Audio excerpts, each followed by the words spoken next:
కాంగ్రెస్ వాళ్ళు ఆ కనుగోలు గారు ఏదో కొత్త టీం పెట్టిండట 500 మందిని పెట్టి ప్రచారం ఎట్లాంటి వీళ్ళంతా ఆక్రమణదారులు, వీళ్ళందరూ కూడా ఎఫ్టీఎల్లో కట్టిండ్రు, బఫర్ జోన్లో కట్టిండ్రు. అంటే మరి ఇన్ని రోజులు గుడ్డి గుర్రాల పన్నుదో మీరు మీ ప్రభుత్వాలు, గతంలో కాంగ్రెస్ ప్రభుత్వాలు 50 ఏళ్ళ మీ నిర్వాహకమే కదా ఇవాళ వాళ్ళందరూ ఇంత అవస్థలు పడ్డానికి కారణం.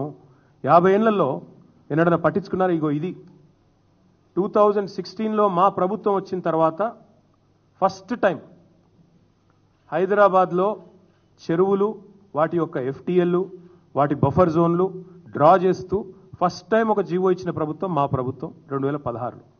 అంటే అది వరకు 1956 నుంచి 2016 వరకు, అంటే సరిగ్గా 60 ఏళ్ళు ఒక్కరంటే ఒక్క ప్రభుత్వం కాంగ్రెస్ ఉన్నా మిగతా ప్రభుత్వాలు ఉన్నా కనీసం వాటి బౌండరీస్ కూడా డ్రా చేసే ప్రయత్నం చేయలేదు. ఎట్లా వస్తే అట్లా పట్టాలు ఇచ్చారు, రిజిస్ట్రేషన్లు చేశారు, ఎఫ్టీఎల్ చూడలేదు, బఫర్ చూడలేదు, ఏది చూడలేదు, కట్టిపారేసిండ్రు, ఇచ్చి పారేసిండ్రు. ఈరోజు ఇప్పుడు 2024 సంవత్సరంలో వచ్చి మీరు ఆక్రమణదారులు, మీరు తప్పు చేసిండ్రు. నేను అడుగుతా ఉన్నా, మీకు దమ్ముంటే చేత అయితే మొదలు ఎవరైతే పర్మిషన్ ఇచ్చిండ్రో వాళ్ళ మీద చర్య తీసుకోవాలి. హైకోర్టు కూడా అదే చెప్పింది కదా. ఎవరైతే పర్మిషన్ ఇచ్చిండ్రో ఆనాడు, ఎవరైతే అధికారులు, ఎవరైతే ఆనాడున్న ప్రభుత్వాలు, ఎవరెవరైతే ఈ ఆక్రమణలను మీరు ఈరోజు ఆక్రమణలు అంటున్నారు కదా, వాటిని ప్రోత్సహించిన వాళ్ళు ఉన్నారో మీ ప్రభుత్వాలే గతంలో, వాళ్ళ మీద చర్య తీసుకో. ఎందుకు మరి మేము 2016లో వచ్చి ఈ జీవో ఇచ్చేదాకా ఎందుకు మీ ప్రభుత్వాలు ఎన్నడూ పట్టించుకోలేదని నేను అడుగుతా ఉన్నా. ఇవన్నింటికి మించి లక్షలాది మంది జీవితాలు అంధకారం చేస్తా అంటే ఒక మాట అడుగుతా ఉన్న ముఖ్యమంత్రి, నేను మీ ప్రాధాన్యం ఏంది అసలు? ప్రజలకిచ్చిన మాట నిలబెట్టుకుంటావా? ప్రజలకిచ్చిన మాట ఏంటిది? మీరు రైతులకు రైతు భరోసా అన్నారు, రైతు కూలీలకు నెలకు 1000 రూపాయలు ఇస్తా అన్నారు, ఆటో డ్రైవర్లను బాగా చూసుకుంటాం నెలకు 1000 రూపాయలు ఇస్తా అన్నావు, మహిళా సోదరిమణులను కోటీశ్వరులను చేస్తా అన్నావు, నెలకు 2500 అన్నావు. అది ఏది చేయకపోగా దానికి దేనికి పైసలు లేవట. దానికి మాత్రం పైసలు లేవు, చేతులు రావు, మనసు రాదు. కానీ 1,50,000 కోట్లు ఒక మూసీ ప్రాజెక్టు. నేను ఒకటి అడుగుతా ఉన్నా, మూసీ కాంగ్రెస్ వాళ్ళు ఆ కనుగోలు గారు ఏదో కొత్త టీం పెట్టిండట 500 మందిని పెట్టి ప్రచారం ఎట్లాంటి వీళ్ళంతా ఆక్రమణదారులు, వీళ్ళందరూ కూడా ఎఫ్టీఎల్లో కట్టిండ్రు, బఫర్ జోన్లో కట్టిండ్రు.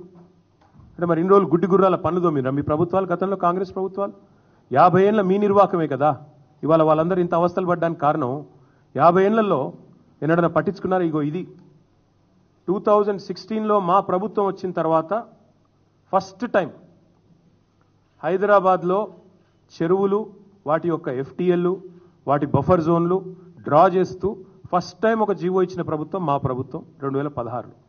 అంటే అది వరకు 1956 నుంచి 2016 వరకు, అంటే సరిగ్గా 60 ఏళ్ళు ఒక్కరంటే ఒక్క ప్రభుత్వం కాంగ్రెస్ ఉన్నా మిగతా ప్రభుత్వాలు ఉన్నా కనీసం వాటి బౌండరీస్ కూడా డ్రా చేసే ప్రయత్నం చేయలేదు. ఎట్లా వస్తే అట్లా పట్టాలు ఇచ్చారు, రిజిస్ట్రేషన్లు చేశారు, ఎఫ్టీఎల్ చూడలేదు, బఫర్ చూడలేదు, ఏది చూడలేదు, కట్టిపారేసిండ్రు, ఇచ్చి పారేసిండ్రు. ఈరోజు ఇప్పుడు 2024 సంవత్సరంలో వచ్చి మీరు ఆక్రమణదారులు, మీరు తప్పు చేసిండ్రు. నేను అడుగుతా ఉన్నా, మీకు దమ్ముంటే చేత అయితే మొదలు ఎవరైతే పర్మిషన్ ఇచ్చిండ్రో వాళ్ళ మీద చర్య తీసుకోవాలి. హైకోర్టు కూడా అదే చెప్పింది కదా. ఎవరైతే పర్మిషన్ ఇచ్చిండ్రో ఆనాడు, ఎవరైతే అధికారులు, ఎవరైతే ఆనాడున్న ప్రభుత్వాలు, ఎవరెవరైతే ఈ ఆక్రమణలను మీరు ఈరోజు ఆక్రమణలు అంటున్నారు కదా, వాటిని ప్రోత్సహించిన వాళ్ళు ఉన్నారో మీ ప్రభుత్వాలే గతంలో, వాళ్ళ మీద చర్య తీసుకో. ఎందుకు మరి మేము 2016లో వచ్చి ఈ జీవో ఇచ్చేదాకా ఎందుకు మీ ప్రభుత్వాలు ఎన్నడూ పట్టించుకోలేదని నేను అడుగుతా ఉన్నా. ఇవన్నింటికి మించి లక్షలాది మంది జీవితాలు అంధకారం చేస్తా అంటే ఒక మాట అడుగుతా ఉన్న ముఖ్యమంత్రి, నేను మీ ప్రాధాన్యం ఏంది అసలు? ప్రజలకిచ్చిన మాట నిలబెట్టుకుంటావా? ప్రజలకిచ్చిన మాట ఏంటిది? మీరు రైతులకు రైతు భరోసా అన్నారు, రైతు కూలీలకు నెలకు 1000 రూపాయలు ఇస్తా అన్నారు, ఆటో డ్రైవర్లను బాగా చూసుకుంటాం నెలకు 1000 రూపాయలు ఇస్తా అన్నావు, మహిళా సోదరిమణులను కోటీశ్వరులను చేస్తా అన్నావు, నెలకు 2500 అన్నావు. అది ఏది చేయకపోగా దానికి దేనికి పైసలు లేవట. దానికి మాత్రం పైసలు లేవు, చేతులు రావు, మనసు రాదు. కానీ 1,50,000 కోట్లు ఒక మూసీ ప్రాజెక్టు. నేను ఒకటి అడుగుతా ఉన్నా, మూసీ